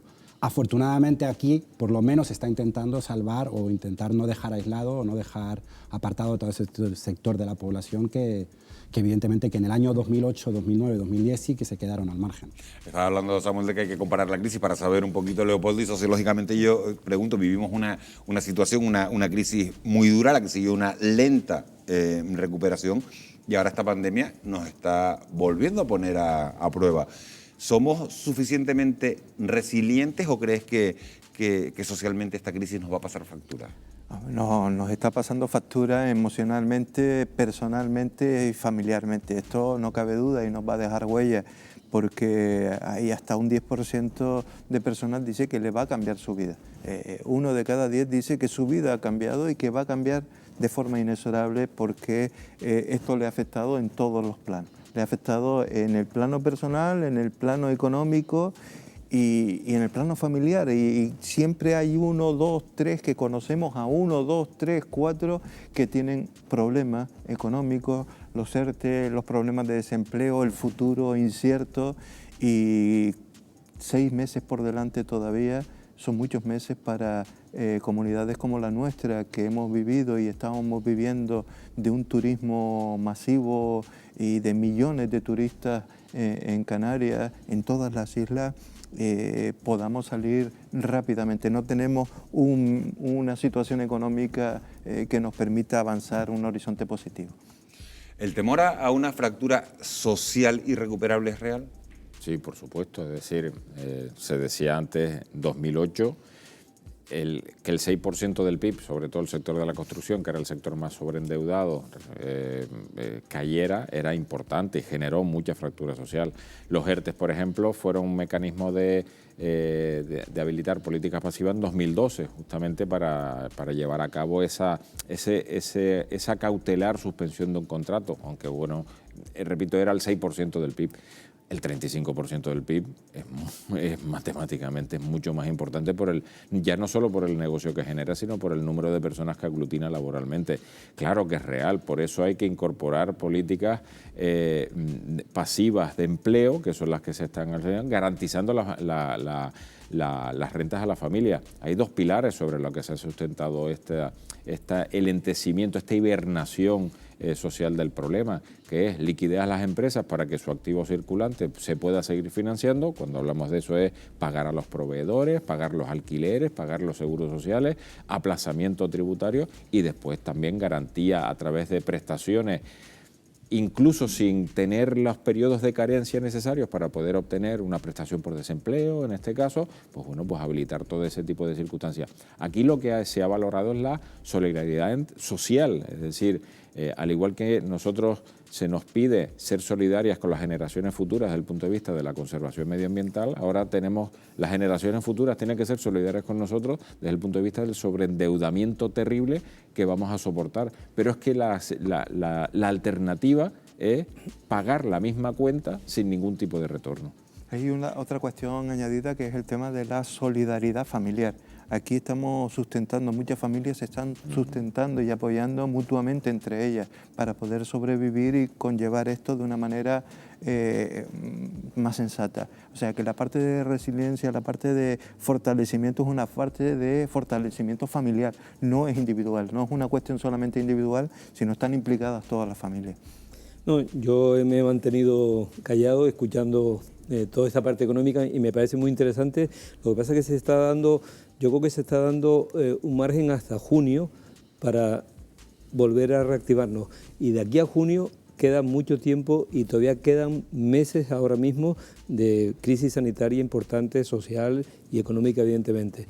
Ahora mismo viene todo el tema de la vacunación, pero es que los efectos de la vacunación no los vamos a ver en abril. Los efectos de la vacunación, si además se hace una vacunación según los criterios que ha establecido el gobierno, de estos 15 grupos, ir vacunando por grupos, ojalá y se llegue a que todo el mundo que tiene reticencias vacunales las pierda y se vacune, porque de esa forma sí que podemos llegar por lo menos a un 50% de cobertura vacunal en junio, y ojalá en octubre tengamos ese 60 o 70% de cobertura vacunal que haga que efectivamente la crisis sanitaria se vaya hacia un lado y deje paso a la economía. Lo que sí es cierto es que 2021 será el año en el que empezaremos a revertir los daños causados por la pandemia siempre que la campaña de vacunación logre esa ansiada inmunidad de rebaño. En ese momento podremos relacionarnos como antes e incrementar nuestra actividad social y cultural, pero de momento habrá que esperar. Es lo que vamos a abordar en la segunda parte de nuestro reportaje, justo en cuanto volvamos de publicidad. Será un instante nada más.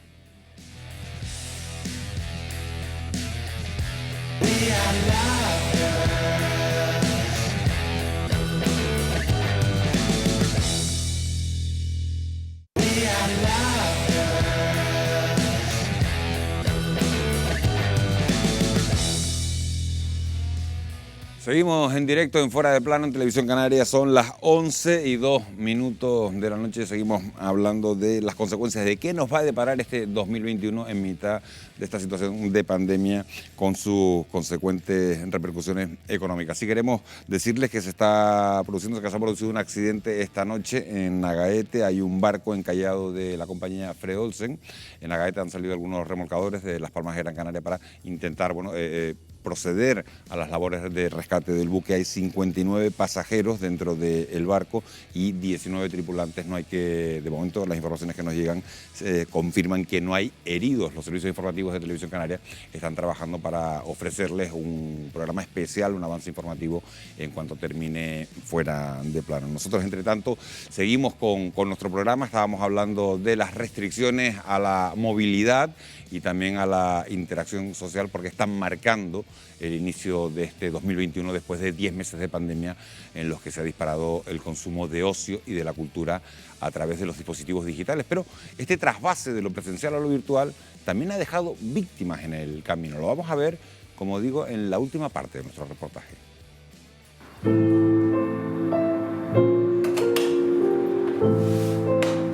2020 ha sido un año de soledad y aislamiento. Ahora, todos esperamos que 2021 sea el año de los reencuentros, gracias sobre todo a la llegada de las vacunas.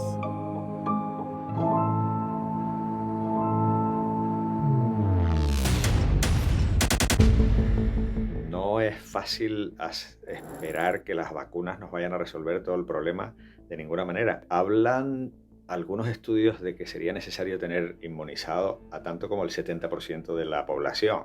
Hay quien dice que nunca vamos a tener inmunidad de grupo porque siempre va a ser posible que haya reinfecciones. Yo creo que la mejor estrategia es apostar por una estrategia de eliminación, de tratar de que el virus no circule dentro de nuestras comunidades, y para eso significa que los individuos tenemos que usar las mascarillas, tenemos que usar la ventilación y tenemos que insistir en que haya pruebas, en que haya seguimiento de contactos. La pandemia está ocasionando unos efectos tan prolongados que ha cambiado nuestros hábitos de ocio. En estos inicios de 2021 continuaremos pasando mucho tiempo en casa, lo que seguirá disparando el consumo de televisión, especialmente a la carta, un crecimiento que también beneficiará a las producciones audiovisuales hechas en Canarias. Jaime Romero, consejero delegado de Macaronesia Films, preguntarle, primero que nada, cuáles serán las perspectivas de cara a 2021. La expectativa que tenemos es que por lo menos el arranque del año en Canarias va a haber muchísima actividad y va a estar repartida además por todas las islas. Va a haber proyectos que van a estar en Lanzarote, en Tenerife, en Fuerteventura, en Gran Canaria. Canarias es absolutamente el destino seguro en estos momentos por excelencia. Estamos en un lugar emblemático, en el Gabinete Literario. En este edificio, en este lugar, se han grabado películas como, por ejemplo, Aliados. ¿Vendrán más rodajes internacionales a Canarias? La expectativa que nosotros tenemos para los rodajes internacionales es que haya un crecimiento. Es decir, este año también ha habido un incremento de los incentivos fiscales al cine, que en el caso de Canarias, para los rodajes internacionales, se ha ido hasta un 54% de incentivo, que provoca que muchos proyectos se estén volcando hacia Canarias. El cine y la televisión en las islas recibirán un gran impulso gracias a los platós que construye el Cabildo de Gran Canaria. Raúl, las obras de los platós hemos visto que avanzan con un buen ritmo. ¿Cuándo tienen ustedes previsto que finalicen? Esperamos que antes del verano podamos tenerlos ya en funcionamiento pues, durante el segundo semestre, que esto va a ser una herramienta fundamental, una palanca fundamental para el desarrollo del sector audiovisual. Estamos recibiendo ya solicitudes, es decir, que está generando una expectación muy importante también dentro del sector. Estamos incluso sorprendidos de todas las solicitudes de información que estamos recibiendo.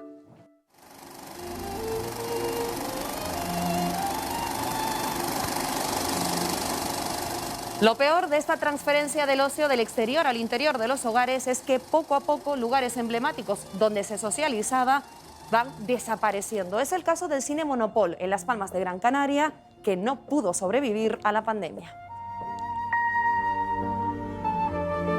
Las puertas de este emblemático Cine Monopol cerraron al no poder hacerle frente a la pandemia. Efectivamente, económicamente es imposible tener un cine abierto cuando no llevamos ni el 15% de lo que deberíamos tener de ingresos para poder estar abiertos. ¿Cómo fueron los últimos meses de 2020? 4 meses durísimos, trabajando con la mitad del personal, el aforo limitado. Es que no cubríamos ni las nóminas y la luz y nos faltaba dinero. Fue unos 4 meses con unas deudas que nos llevan a la espalda de unos 30.000 euros mensuales. ¿Tienen pensado abrir en el 2021? Si nos deja la pandemia, sí. Vamos a esperar a marzo. Esa es la meta que nos hemos puesto, marzo 2021. En lo que es la producción cultural y el consumo de productos culturales va a haber un cambio brutal. Vemos que cada vez hay más plataformas digitales, vemos que la producción cinematográfica o de productos audiovisuales se ha trasladado a series, hay otros formatos. Los perjudicados evidentemente van a ser por los establecimientos o empresas tradicionales, como son las salas de cine, pero después también tenemos otros beneficiados. El mundo de la producción audiovisual, por ejemplo, en España ha sido bastante limitado y ahora con esta irrupción de las plataformas, pues también se está invirtiendo muchísimo en numerosas series. Si hay algo que los canarios nos hacía salir a la calle eran los carnavales. Normalmente por estas fechas ya se estaría levantando el escenario del de Las Palmas de Gran Canaria. Pero este 2021 nos quedaremos sin fiesta también en Tenerife, un negocio que solo entre las dos capitales generaba unos 50 millones de euros. El carnaval se va a celebrar de manera diferente, pero por supuesto el carnaval es sentirlo en el corazón y eso no se quita ni con pandemias ni con nada. Lo que no tenemos son concursos y además en este caso nosotros tenemos que ser muy responsables con esta pandemia que nos ha tocado vivir a todos. El Ayuntamiento está trabajando en un importante programa de actividades alternativo a la no celebración del carnaval en el año 2021, un carnaval que va a pivotar principalmente en producciones audiovisuales, algo que nos ayuda a mantener la llama viva del carnaval, presencia de pluma y purpurina en esas semanas que tendrían que haber sido del carnaval, y con los diferentes grupos lo que vamos a hacer es, darles protagonismo y hacerlos protagonistas de un gran programa de televisión cada día, uno dedicado al carnaval infantil, otro dedicado al carnaval de la lírica, después uno dedicado a las comparsas y otro dedicado a las murgas, yo creo que con un guiño muy interesante, intentando elegir la canción del siglo de las murgas por votación popular. Al ver a los políticos que nunca se unieron, ni cuando más debían por lo que vivía el pueblo. La suspensión oficial del carnaval no ha paralizado el espíritu de los grupos. Murgas como los ZZs continúan preparando su repertorio para cuando les permitan subir a la escena. Para operarme la cadera. ¿Se puede? ¿Qué tal, Pablo? Por supuesto, pase. Javi Lemus, Santi Martel, letristas de la murga ZZ. Este año, a pesar de no haber carnaval, ustedes están aquí dando la murga. ¿Qué están haciendo? Como sabes, siempre estamos inventando cosas. Queremos preparar, pues bueno, a lo mejor un trocito para toda esa gente que vamos a echar de menos, o intentando hacer a lo mejor una adaptación a una nueva despedida. Cada vez pues, nos podemos reunir menos, pero sí que queremos siempre pues, no perder el contacto con los componentes y seguir la parte creativa haciendo algo para cuando se pueda. Este año el concejal ha anunciado que habrá un planning alternativo para no dejar morir la esencia del carnaval. ¿ZZ participará en esas actividades propuestas por el Ayuntamiento de Santa Cruz de Tenerife? ZZ siempre lo que sea carnaval estará, apoyará las decisiones que tome el Ayuntamiento. Si lo que necesita el carnaval es cuando se necesite estar ahí, pues estaremos. ¿Y los amantes de la música en directo podrán acudir este año a algún concierto? Nosotros tenemos que mirar 2021 con esperanza y con buenas expectativas, pero cierto es que la situación diaria y esa incertidumbre de hacia dónde va a ir la propagación del virus nos hace que no se pueda programar con tranquilidad. Yo creo que no va a volver a ser lo mismo este sector hasta el año 2022-2023. Las medidas sanitarias van a impedir que haya grandes masificaciones. Este sector, lamentablemente, será uno de los últimos que se recupere de todos los sectores porque depende directamente de la gente. Otro gran evento cancelado en 2020 que se recuperará este año es el de los Juegos Olímpicos. Algunos deportistas canarios se preparan con el objetivo de llegar a Tokio en forma. ¿Cómo llevaron tantos meses sin poder realizar su actividad, sus entrenamientos? Pues muy duro, sobre todo porque yo por ejemplo llevo 10 años en Barcelona en el CAR de Sant Cugat y para mí el quitarme de ese hábito, de esa rutina es difícil de golpe y porrazo, ¿no? Y sobre todo pues porque físicamente te vas encontrando en que, ostras, pues vas teniendo días parados, el confinamiento.